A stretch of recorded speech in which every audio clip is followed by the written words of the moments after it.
Moin Fortschrittliche, Fortschritt TV, heute im Interview mit Shitdisco. Yeah, well, I'm Darren. I'm Joel. I sing and play synth guitar and bass. I'm Joe, play guitar and sing. I am Jan and I play bass and keys. We are Shitdisco, good evening. Do you think that you are new Rave, or is it just the press that said that you are new Rave? I think there's an extent to which it is a media thing that we've been tagged with, but we totally sort of embrace it as much as, you know, we were around before it. Been around since sort of 2003, and we're called sort of Punk-Funk or whatever before that, and we're sort of I think we were, you know, sort of became involved with the new rave thing to do with the bands we play with and the kind of just sort of dance music played on guitars really. But it's hard to define it as one particular style of music because all the bands that are described as new rave are quite different.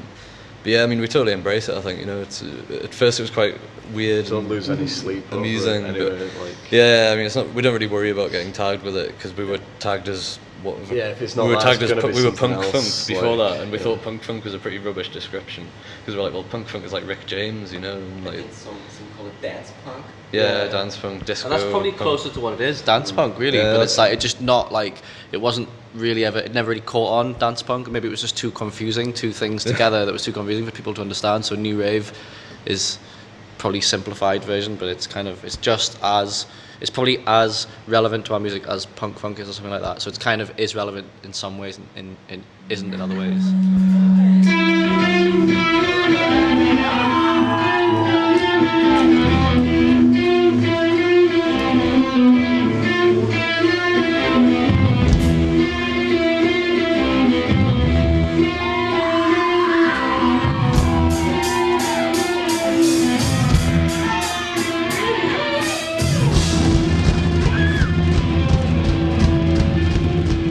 So you all went to the School of Arts in Glasgow. What did you actually at the School of Arts there?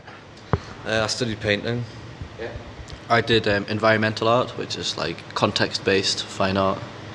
So pretty much. So After you got kicked out of... yeah, I got kicked off one course for being too Obscene. obscene, His basically. work was deemed too phallic for the graphic design faculty, so he ended up in environmental art. Okay, and you? I studied illustration.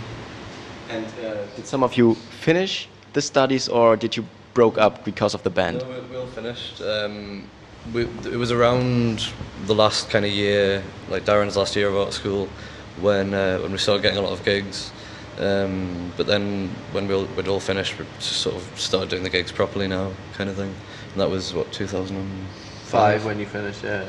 Yeah. So sort of the last 2 years we've been gigging sort of full time. Whereas before that there was about a year and a half where we just played in Glasgow, just playing like free parties, house parties, and warehouse parties, tunnel parties, parties wherever they were, wherever they were on. It was about a year and a half of just free parties though before we ever played in a venue. So that was quite a relatively late addition to the things that we did. So you just mentioned these house parties, and I've read that there were these 61 parties in Glasgow, and who lived there actually?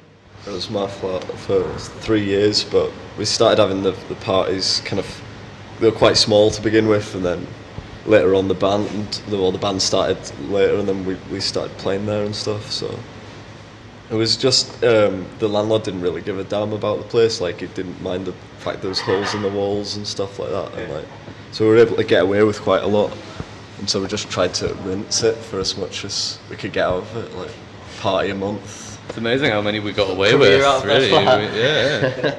Yeah. And you actually had a lawsuit about? They threatened a £10,000 lawsuit, but we got the we police threatened around. him back. I just told them I was going to sue him back. We've got better lawyers than he has now.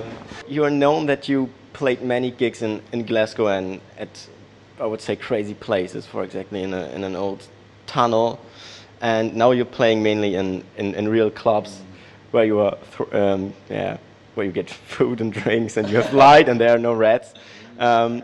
So, what would you say was the craziest place where you had a gig? For sheer location weirdness, a disused railway tunnel was pretty weird. We played in shipping containers as well in the street in Glasgow, which was pretty strange. The acoustics of it playing inside a shipping container is very weird. There's not as much of a death trap as down that tunnel. Yeah, the tunnel was pretty dangerous. There was like as many rats as there was people there. Yeah, there's a lot of rats. Hundreds. There was like loads of bird shit and like loads of water everywhere, and the cables for the amps were trailing through water, and it was just a total death trap. It's amazing no one got killed. Well, that we know of. And it's probably still corpses down there. we played one of the first gigs we played in a club was one of the weirdest. We played in Club 69 in Paisley on the outskirts of Glasgow. Oh yeah. Which is a very weird underground club. It's been going for about 15 years. One of the original like rave underground clubs that's just never closed, and it's still got the camouflage netting, and just guys in sportswear with bags full of drugs, like being really hardcore, and you get locked in. Yeah, you get locked. There's no windows. It's like they lock the door when you're in there, and there's just guys walking around with a sports bag, like Joe was saying, full of drugs. Yeah. And they just open it, and they're just like, "What do you want?" And then you just like buy it, and then dance. Sort of, and there's all these people just dancing like that, and then we started playing, and they're all just looking at us, and they're like, it was almost like a fight. They were just looking like, "What are you doing?" Like, yeah, because it'd never been no guitar bands had ever played here. This is like a hardcore fucking rave club. Yeah. And like no guitar band's ever been there, and at first they were like really confrontational, and then we were like back, and then by the end of it there was this kind of symbiosis developed. It was really aggressive, but they all started pogoing and fucking like getting into it. A real punk like gig, even though they weren't punks, they were all like ravers. They were all shaved heads and like tracksuits and just dancing, like punching like that. I saw one guy chewing his own shoe. He'd taken his shoe off, but was actually chewing the rubber sole again. Oh my god. Fucking hardcore as fuck. I think it's a different club culture here in Germany. And it's quite different in the UK. Yeah, really, that's quite an exception, that place, I think, really. You won't see that in a mainstream UK club. This is like the underground scene, really. But yeah, it is bubbling under the surface.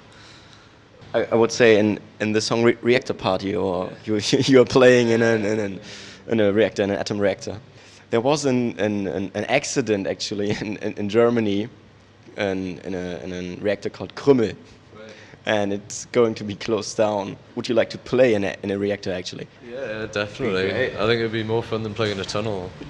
It's that sort of like, it's that kind of uncertainty, or the like being way out of our own depth. Like the comforts of doing a gig normally like mean there's electricity and you won't get into a fight, although that doesn't always happen. Like, for example, the other day in Italy, that's another story. But like playing in a reactor is a sort of thing. It's like playing in Club 69 in Paisley. It's like you're taken outside of your comfort zone, but then it makes you play like it's a much more of a punk ethic, I suppose, and it's something that we're really interested in. Like, so playing something like that would be great. I guess depends on the level of like radiation, yeah, and how much we're likely to die from it. But wouldn't want to become infertile or anything, but lose all our teeth. well, hopefully.